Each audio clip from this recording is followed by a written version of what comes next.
Ang susunod na programa ay rated PG. Ito ay nangangailangan ng patnubay at gabay ng magulang para sa mga batang manonood.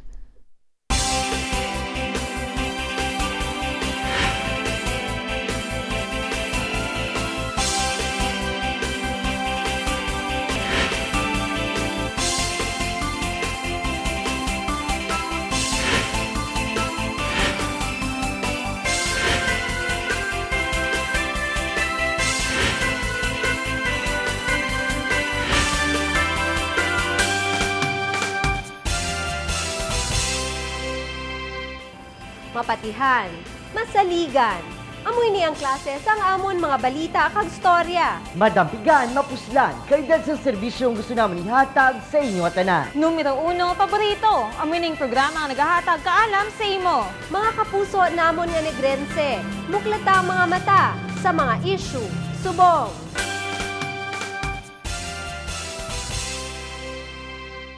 Ang pag-angkon sa edukasyon ang makabig manggad nga hindi maagaw sa aton. Subong nga hapon mga kapuso, aton kilalahon ang pila ka mga persona nga apisar sa kabudlayan sang kabuhi, sila nagapaningwa sa ngalan sang edukasyon. Night class, ini ang sentro sang aton issue subong. Ini ang Negros Occidental High School, isa sa may pinakadako nga numero sang estudyante sa bilog nga probinsya. Tak na alas 5 sang hapon, oras sang tigbuluhi. Ang mga estudyante ang amat-amat na nagaginuha sa sining eskwelahan. Isa ang grupo nila ni Vanessa kag Carl sa mga estudyante nga bag-ugit lamang natapos ang klase. What time ang imubuhi usually every day? For mga 5 o'clock. After mabuhi, di ka dayon ka ano? Nagapuli. Kapuli? Ano man yung ginobra sa inyo balay after mabuhi? Na mag-abot sa balay, pangimos, ng TV, then ubra assignment. Okay. Wala na. After sang imo whole day nga ara ka sa eskwelahan, time to rest ka na sa inyo balay? Hindi pa. Ano pa ko, gabulig pa ko kay mother ko. Okay. So, naman na, nang tulog na yun. After mabuhi, 5:30 mabuhi, din ka nagarekta? Sa balay. Tapos, isa sabihin, bal mo? Sa ano man eh. Or depende, mall. Gaano ka sa mall? Bakal-bakal sa mga requirements, sa mga assignments. Okay. Bakal-bakal, mamiskihan na lang baklon eh. Kumusta ang schedule mo kung aga, budlay, tapos ginagamit mong time mo sa gabi magpahuway? Oo, minsan. Kisa mo lang. Okay. Tapos, muna eh, kung kisa ka, pwede man kisa, hindi man naman na. Or depende man sa ano eh. Sa schedule. Gaano ka sa balay nyo pag abot mo? Kisaga, pahuway-huway, gayong mo assignment or something makabulig sa rest ko.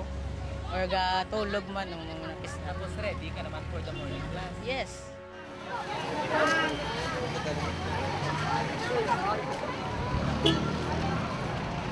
Kung manugpuli na Sanday Vanessa kag Carl, ang ininaman niya nga grupo sa mga estudyante mga kapuso, ang bag-ugid lamang kasugod sang eleksyon.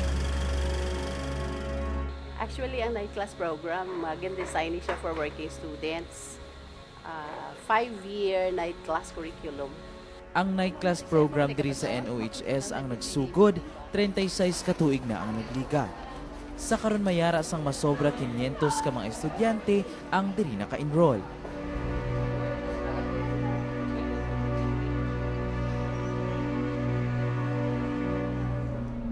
Actually, in terms academically, there is no difference because we also offer the 8 regular subjects, except that 5 years ang night class because of the availability of time.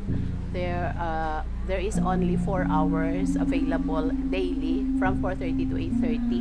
So 4 subjects lang makuha plus ang values ed yung insert per hour. Mayara karon sang 14 tanan ka mga section, humalin first year to senior level. Nagasugod ang klase humalin alas 4:30 sang hapon tubtob alas 8 sang gabi. Bangod kulang kag mas gamay ang oras sini kung ikumparar sa regular daily class. Ang estudyante sa night class ang tigayon makatapos ang high school sa sulod sang 5 ka tuig. Suno kay Ma'am Asan, 80 to 90% sa mga nag-eskwela sa night class ang mga domestic helper. Kalabanan sa ila, kasambahay. Ang iban, construction workers. Kaya nakita ko ginang ila pag mga budlay bala.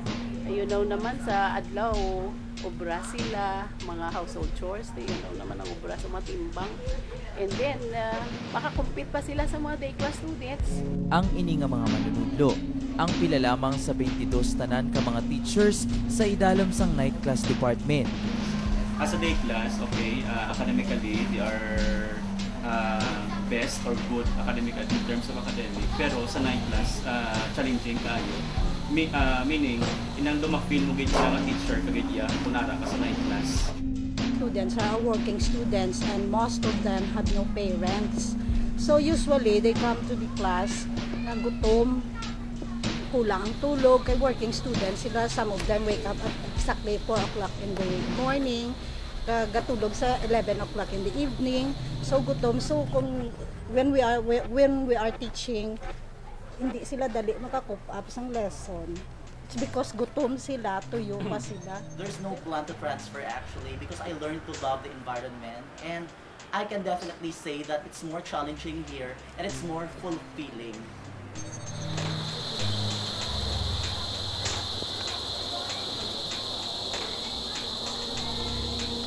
Swerte ko nga natabuan ang 38 anyos na si Manang Mertel.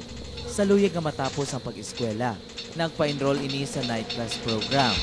Doon nakita ko man bala nang inspire man ko sa mga kabataan ko. Kaya kung mag-tutor ka, doon kung mahuya ka nga ginakoreksyonan ka sa kabataan mo. At least doon lain gidya bala nga nang maka-eskwela kaya doon. Parehos ang iban. Kapigaduhon ang rason kung nga wala sini napadayon ang pagtuon sadto. Sa karon, wala sang pagpangduwa-duha. Pursigido nga makatapos si Manang Mertel. Pursigihon ko gid nga maski mabudlayan ko isigihon ko gid. Do you think hindi pa ulihi ang tanan? Ay hindi pagid man siguro kay mas ara pagid gani makita ko man sa iban gani nga mas lapaw na gani sa 50 ang edad ga paninguha pa nga makatapos sa eskwela. Very important gid ay they know gid siya nga it is only education amo ang makatibawas sa ila later mo in terms of economic condition. Kabalugid sila so that isa bisan kabudlay ga gid sila mo na nga ang hard ko ara gid sa night class for 20 years.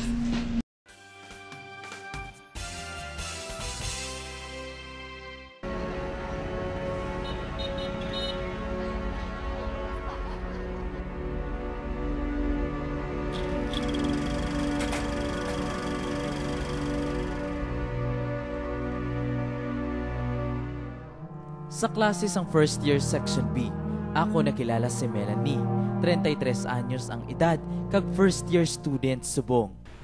Sino si Melanie? Ako si Melanie, isa ka labandera.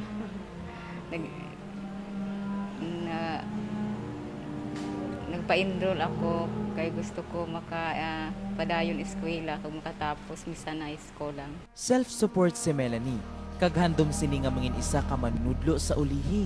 Gusto ko man makaobra lang pala sang hindi gid sila nga nang na may steady lang bala nga sweldo para makabulig sa ginikanan. Wala na ako. Okay. Hasta saan ko ka mangin porsigido? Hasta kung may kaya. Ang kuskus sa laba. Mga kapuso, bangod paborito sini nga subject ang math, gintestingan ko ang mathematical skill ni Melanie. 1 plus 1. 2. 2. Okay. 2 plus 2. 4. Answer sa mic. 4. 4 minus 4. 0. Kalam. 4 plus 4. 8. 8 plus 8. 16. 16 plus 16. 32. Wow, sagad. 32 times 32. 64. Sala ka. 32 times 32. Sa dalayon ko nga pakikistorya kay Melanie, wala sini napunggan ang iya balatsagon. Pamilya ko, kag sa nanay ko, nagpasalamat ako sa iya nga miskin amuning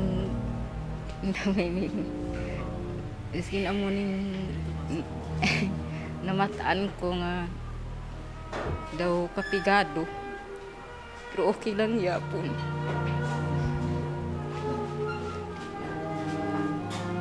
salamat mo kung yapon na. Ara sila na yung guide sa ako.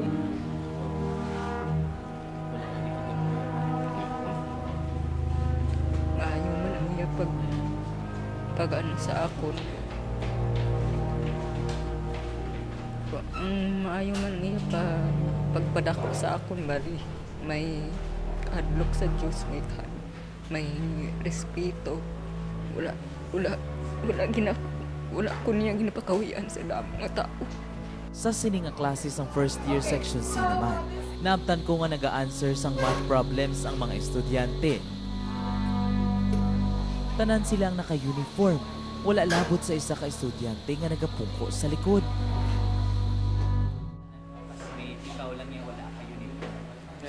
Wala nang nakakuan ko uniform ng di matalik pa doon sa guard, pero naghambal ko na pwede lang hindi lang ko yung uniform kaya wala naman ko guard, wala ko kabakalti, wala na daan ko sweldo na sa sunod paguro ko si Mana makabakal.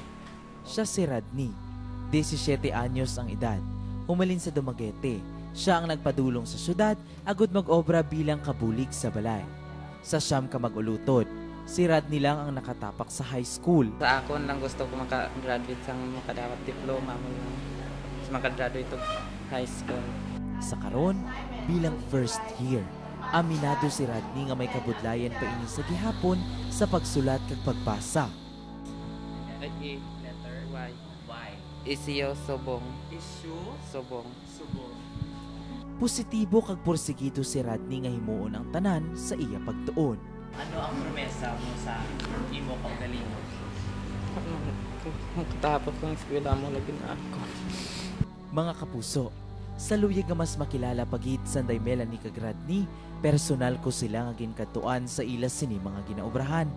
Tungod nga kadamo gali sang ginapanglabahan ni Melanie, wala ko initigayon nga naabtan sa iya ginaestaran. Sunod ko nga gintuyo si Radni.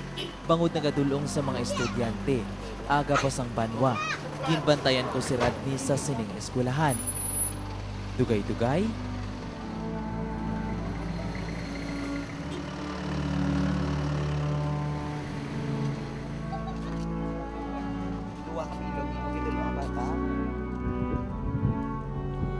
gindala ako ni Radni sa iya ginaobrahan. Diri ko nakilala si Mrs. Nanette Torrecarion, isa sa mga nagabulig sa iya. Sa sining nga balay, Jan gali ang tawag nila kay Radni. But when Jan came over here, nako, he was really termed Jurassic. I mean, I'm sorry to say that because si Jan talaga, siyempre sanay siya sa dati, nag-umalang daw sila. Tapos talagang transformation ni Jan ngayon is from talagang nakita mo yung bata na galing sa ama hanggang dito, very sensitive. You can't even tell him, you know, yung parang he's totally different. You can tell him na, oy John, maligo ka naman, parang gano'n na. So he's different now. Kung wala pa sang klase, all around ang trabaho ni Radni sa sining nga balay. Humalin sa mga olubrahon sa kusina, pagpanglaba,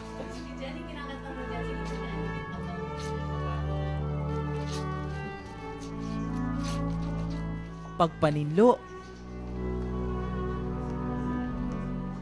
kag pagpamunyag sang mga tanom. Dako ang kaluoy sang pamilya Torrecarion kay Radni. Amo gani, tungod nakita nila nga may potensyal ang bata, ila inigin suportahan sa luyag nga makaeskwela sa high school. Don't stop dreaming but work hard kasi alam mo yung tiyaga mo, sabi ko sa kay Jan, lahat ng bagay kako nag-aano yan nagbubunga, di ba? And remember this, always try to, anong tinatawag sa kanya, payback. Ano yon? Kung pagdating ng panahon, umayos ng buhay mo, hindi ka na helper, magkaroon ka na ng, sabi ko pa nga sa kanya, who knows, baka ikaw unang magkaroon ng salon doon sa lugar doon sa probinsya, and then, what will happen? Sabi ko, later on, marami kang matutulungan. Sabi ko, just be humble at all times. Sabi ko, work hard, pray hard, and then, alam mo, ang Ginoo hindi natutulog yan eh. Suno kay Radni, Kadakugid sang iya pasalamatan sa sininga pamilya. Pasalamat ko sa ila na maayo ka sa akon, di maayong ko pati ayaw ko nila. Kadungan sang pagkuskus sang sininga nalabhan. Amo man ang magpapiliran ni nga pila ka adlaw. Iya gid maangkon ang iya mga handom sa kabuhi. Ang langgit sa isa ka tawo na may iniskulahan kay mga katukan ka sa tao mo na pareho sa mga tao na may iniskulante, kumangkot-angkoton ka na kuwanti. Wiluya lang hindi ka sa kasabat tapos inang langgit sa isa ka tao may iniskulahan ko. Amo ginasa ako na may iniskulahan siya. Si Melanie kag si Radney ang duwa lamang sa madamo pa nga mga persona nga nagapaninguha kag nagapangabudlay sa ngalan sang edukasyon. Bit-bit nila ang pagpati nga paagi sa edukasyon, ila malapot ang handom nga hindi lamang para sa ila kaugalingon, kundi para gid sa ila pamilya.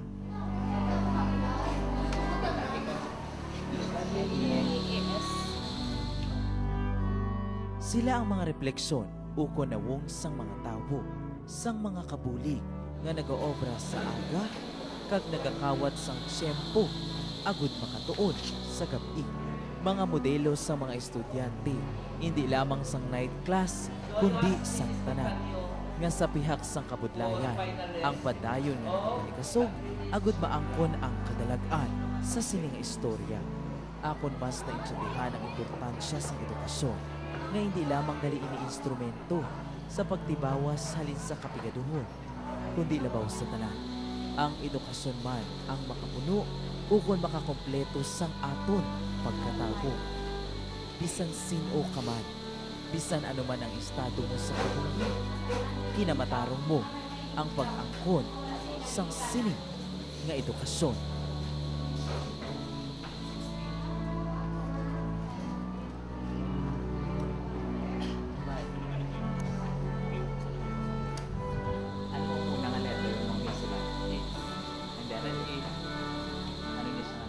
Ako sa Erwin Icavera, kagining akon Esu, Subo,